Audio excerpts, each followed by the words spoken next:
hari pertamaku, hari pertama ke sekolah. Senangnya hatiku diantar ayah ibu pergi berangkat ke sekolah. Senangnya hatiku bertemu teman baru, guru baru tentulah rahmat. Assalamualaikum warahmatullahi wabarakatuh. Selamat pagi, selamat siang, selamat malam, saudara-saudaraku, bapak ibu guru dimanapun saat ini berada. Selamat berjumpa lagi dengan saya Mbak Guru Harjo di channel Merdeka Belajar Guru Penggerak. Tetap acaranya obrolan santai. Baiklah bapak ibu guru dimanapun panjenengan berada saat ini, saya doakan semoga tetap diberikan kesehatan, kekuatan, dan sekaligus kesabaran dalam masa pandemi ini. Dan semoga corona cepat hilang dari bumi yang kita cintai. Amin. Langsung materi obrolan kali ini adalah level soal bahasa Indonesia kelas 1. Nah, yang kemarin itu kelas 6. Ini ada permintaan dari seorang teman kita. Begini permintaannya. Kemarin materi obrolan tentang contoh level soal untuk kelas 6 atau kelas tinggi ya. Sekarang saya mohon kepada Mbak Harjo untuk memberikan contoh level soal kelas rendah, khususnya kelas 1, agar saya dapat membuat soal dengan tepat sesuai dengan tujuan pembelajaran bahasa Indonesia.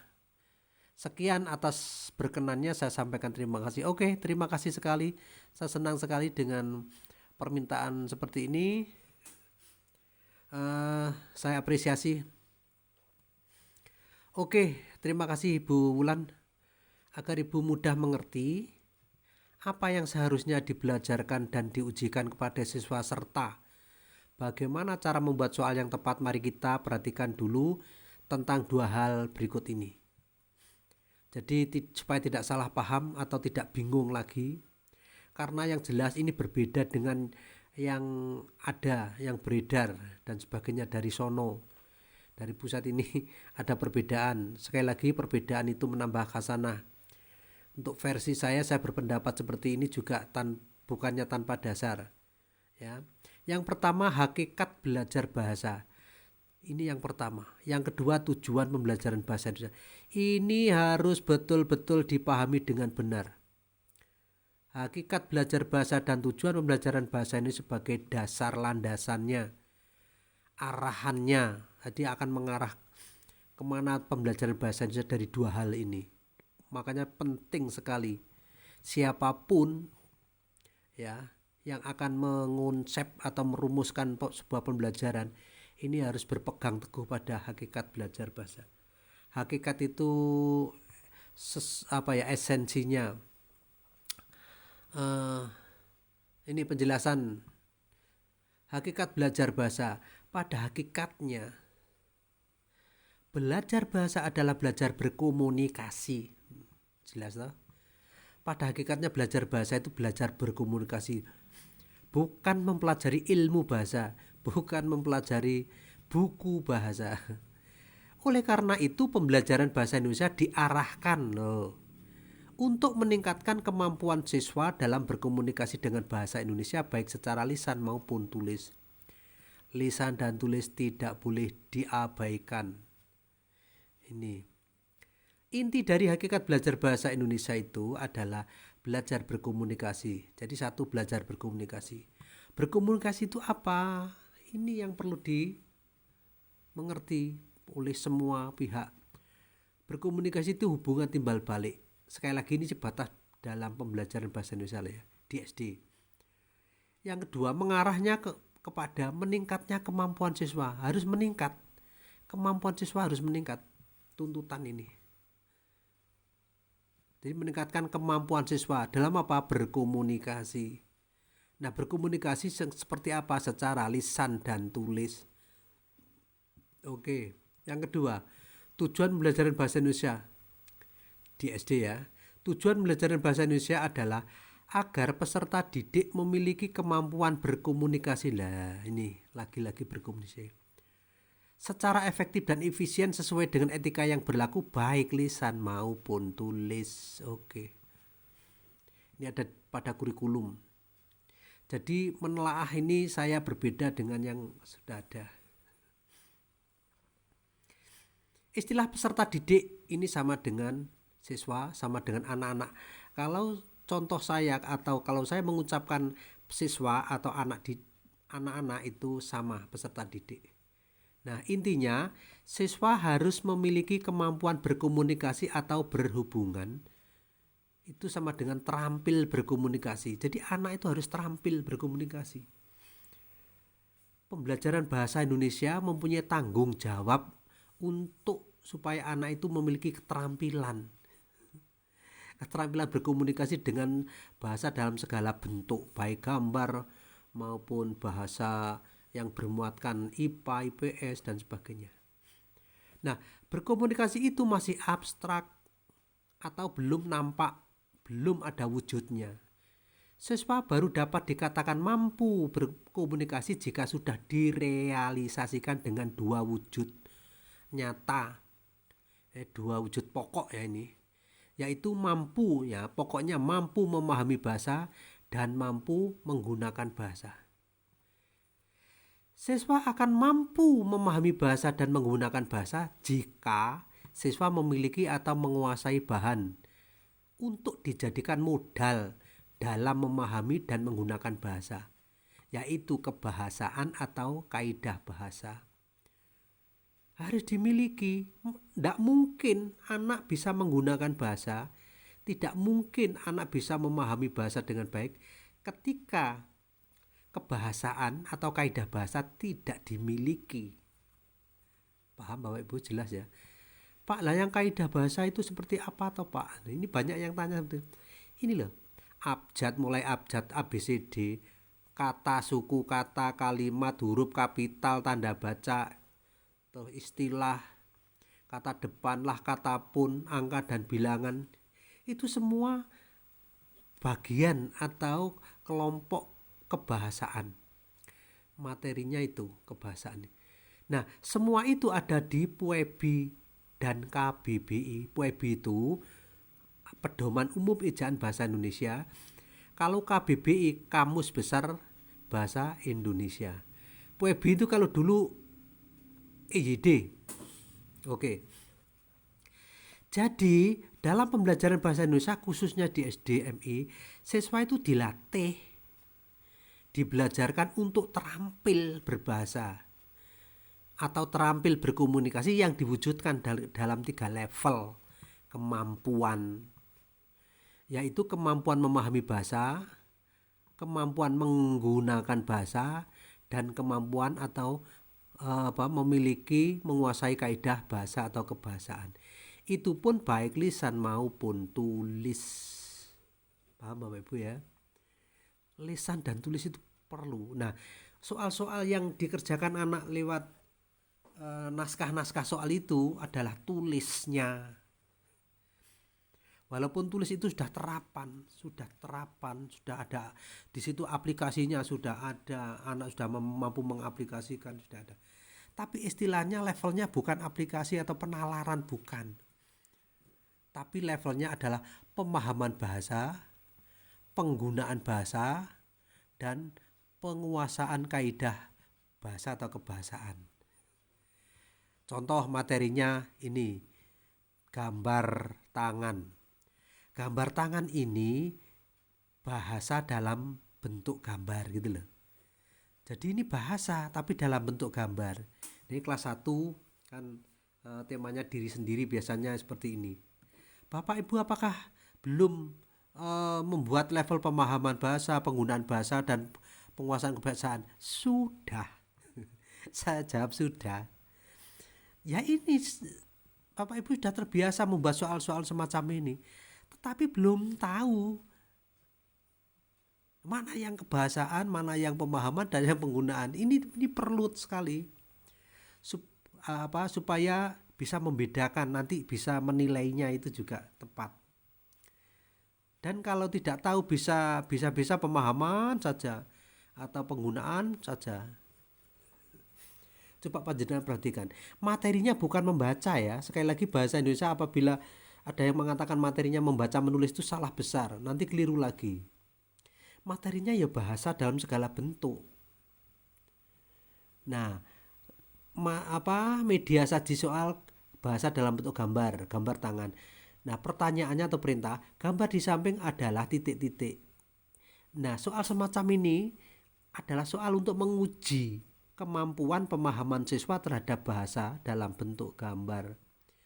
Jika anak dapat memilih dengan tepat, artinya sudah paham, sudah nyambung, sudah connect, kemampuan memahami bahasa sudah teruji. Oke. Terus sekarang level penggunaan bahasa ini beda. Sama materinya gambar tangan sama. Tapi bentuknya yang penting Bapak Ibu. Perintahnya, tulislah nama gambar di samping. Anak nulis itu menggunakan bahasa. Yang digunakan di sini adalah TANGAN. Digunakan dengan cara menulis. Karena menggunakan bahasa tidak harus menulis Bapak Ibu. Mungkin ini lupa. Menggunakan bahasa itu bisa dengan kartu kata. Misalkan anak kelas 1 disuguhi kartu kata, maka disuruh mencari. Coba tempelkan huruf apa yang tepat sesuai dengan gambar. Anak menempelkan TANGAN. Ini kan menggunakan bahasa. Bahasa seperti apa? Yang huruf tadi TA kelas 1. Jadi beda, ranahnya beda, levelnya beda. Ini pemahaman, kalau ini penggunaan bahasa. Nah, lain lagi dengan ini. Sudah data, anak-anak diuji. Diuji kemampuannya memisahkan suku kata. Jadi pengetahuan tentang suku kata anak-anak juga diuji. Nah, kalau sudah bisa menulis ngan, berarti sudah menguasai suku kata.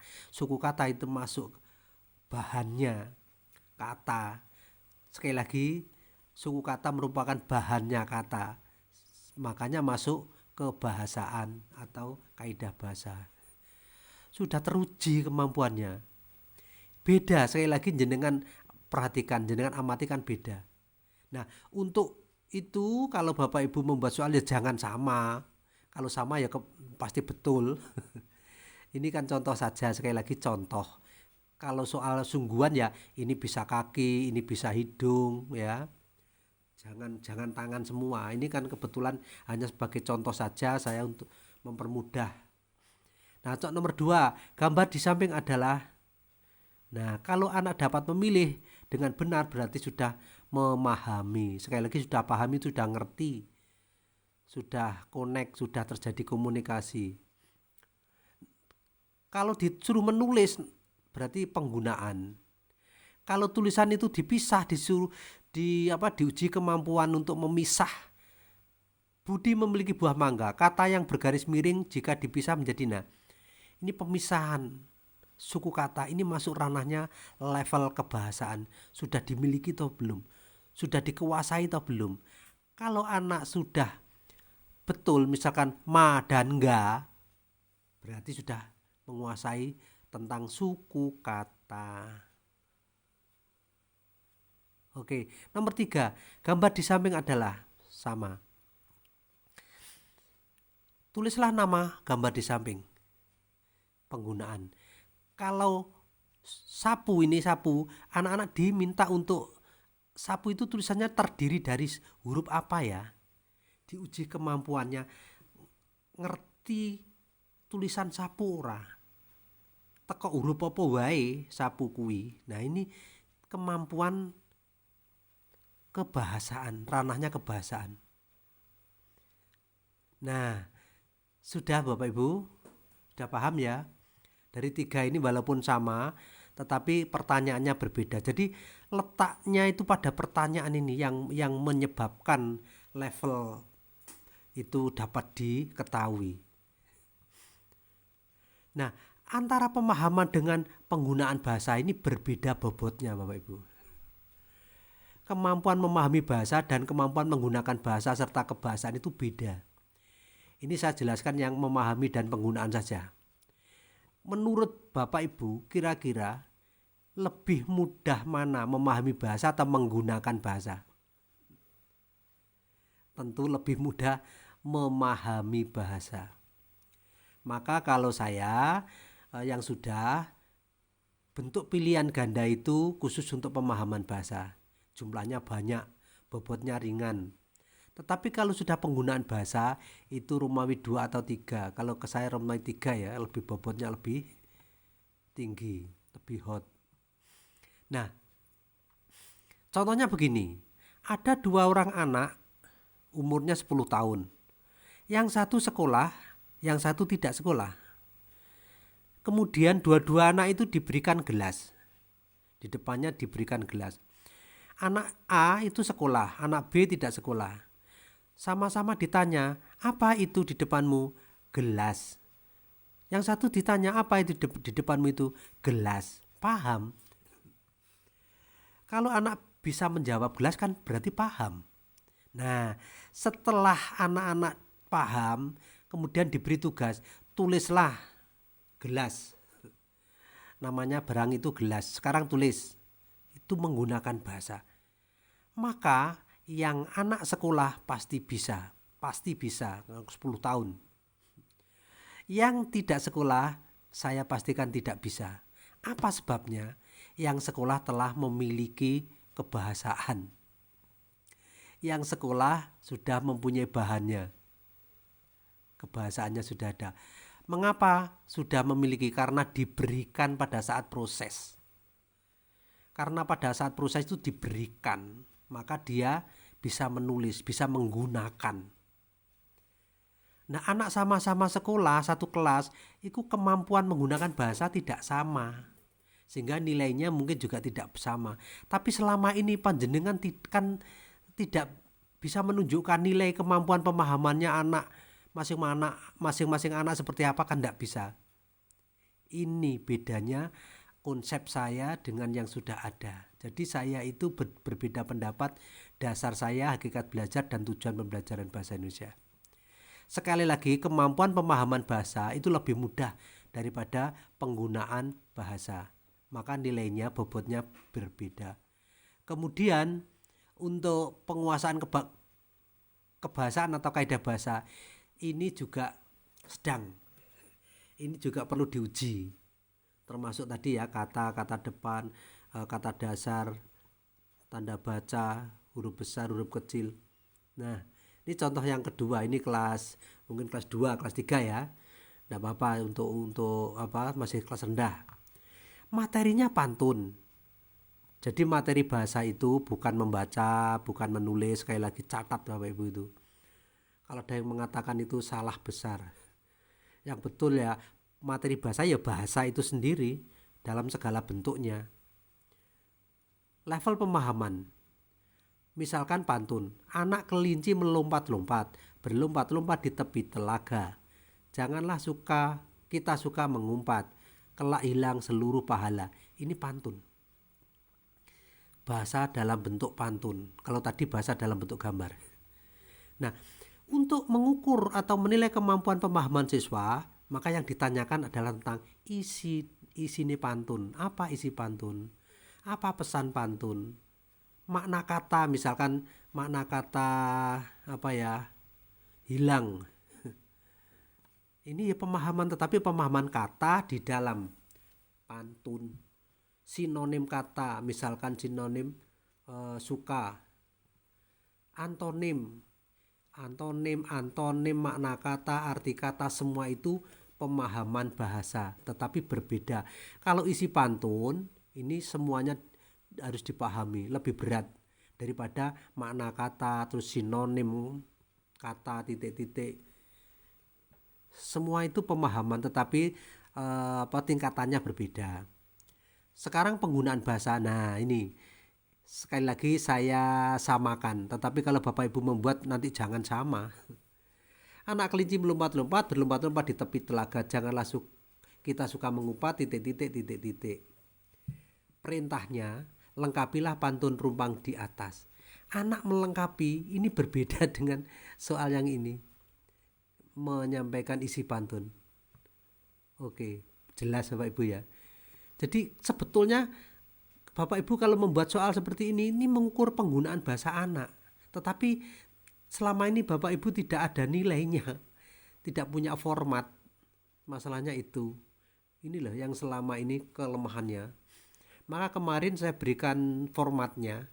Ini untuk betul-betul kita punya dokumen, kita tahu kemampuan anak memahami bahasa dengan penggunaan bahasa itu tentunya berbeda.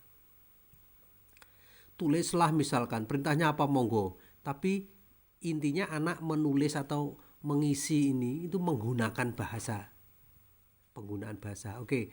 Nah, level penguasaan kaidah bahasa atau kebahasaan. Misalnya pantunnya ini.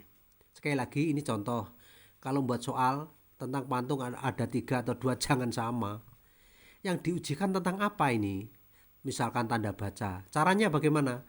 Semua tanda baca yang ada dalam pantun ini dihapus. Disuguhkan pantun yang belum ada tanda baca, kemudian ditanya. Atau perintahnya salinlah pantun di atas dengan ejaan yang benar. Atau mungkin yang jenengan uji kemampuan anak dalam menerapkan huruf besar. Di dalam pantun ini kan ada huruf besar dan huruf kecil. Yang huruf besar dihapus semua. Nah, contohnya A dihapus, J dihapus. Anak disuruh menyalin. Akhirnya anak mengganti. Anak kalau dapat mengganti berarti sudah menguasai kaidah bahasa, khususnya tentang huruf besar. Kalau tanda bacanya yang dihilangkan dan anak telah mampu mengganti dengan tanda baca, berarti anak telah menguasai kebahasaan khususnya tanda baca. Begitu Bapak Ibu ya. Nah, kesimpulannya begini ya Ibu. Berdasarkan contoh soal tersebut di atas, maka sesungguhnya level soal bahasa Indonesia itu ada 3, yaitu level pemahaman bahasa, level penggunaan bahasa, dan level penguasaan kaidah bahasa atau kebahasaan. Bukan level pengetahuan pemahaman, level pengetahuan penalaran, maupun level pengetahuan aplikasi, bukan. Sekali lagi, level yang benar ini sesuai dengan hakikat belajar bahasa dan tujuan pembelajaran bahasa Indonesia di SD. Saya kira demikian. Saya manusia biasa, mungkin ada salah kata, salah tulis, mohon maaf yang sebesar-besarnya. Dan bagi Bapak Ibu yang baru nonton video saya, mungkin bisa komen, diberikan komentar. Saya terbuka, saya siap untuk diberikan kritikan, ya, masukan dan sebagainya. Mungkin bisa di subscribe, di share dengan teman yang lain, mungkin bermanfaat, ya. Demikian Bapak Ibu, ada kurang lebihnya mohon maaf. Tetap semangat. Setiap siswa adalah guru, setiap guru adalah siswa, dan dimanapun tempat adalah sekolah. Sekian, wassalamualaikum warahmatullahi wabarakatuh.